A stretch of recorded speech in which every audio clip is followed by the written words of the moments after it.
I I realize now when I look back, I had a lot of growth to do because at that point in my life, I still had a lot of the preconceived notions of perfection, ways that things that I thought things had to be done a certain way. And that perfectionism, what you expect of yourself, your employees, all of that stuff is still your baggage that you grow up Yeah. with from society.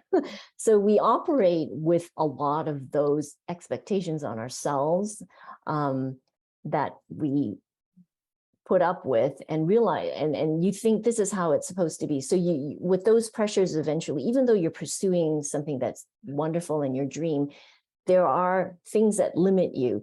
They are They're not huge, the best. Hmm? they're huge energy drains. Yes, exactly. And they inhibit essentially what you could possibly be, but you don't realize it because, you're so excited building your company. It's all great. So there's like balances. So this excitement of building the company and then the workload kind of Yeah. getting to a point you're like, oh my gosh. And then sometimes you have the high and then it pushes back to the high. So you survive for a while, but then eventually sometimes you kind of get out of balance. So at this point, it was like, oh my God, what have I done?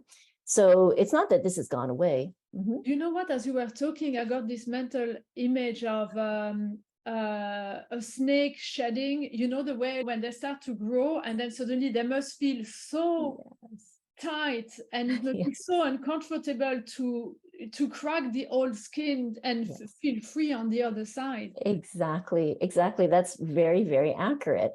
And so if you don't experience this knowing of this hardship side, Uh-huh. you never really know how to remove this shell of the skin, as you Right. say. And so what happened was at that 6 years ago point, I was like, I can't keep operating in this way Uh-huh. of perfectionist, whatever it is that I knew that was limiting me to really appreciate what this higher side was. And so at that point, I hit this burnout. It was actually really serious, really bad. And I was just like ready to just, stop everything and just, it was awful, just bad, Yeah. very, very bad. Just mentally, physically, I was at my all-time dark night of the soul.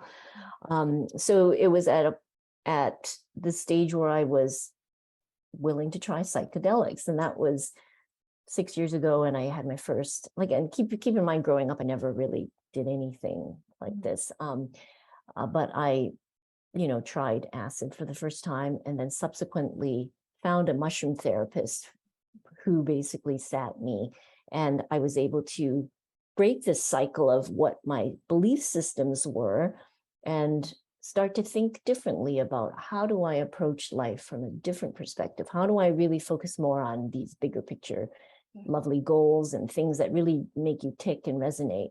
And so I think the mushroom therapy or psychedelics really helped sort of break through Peel those, off some stuff, some layers. some layers.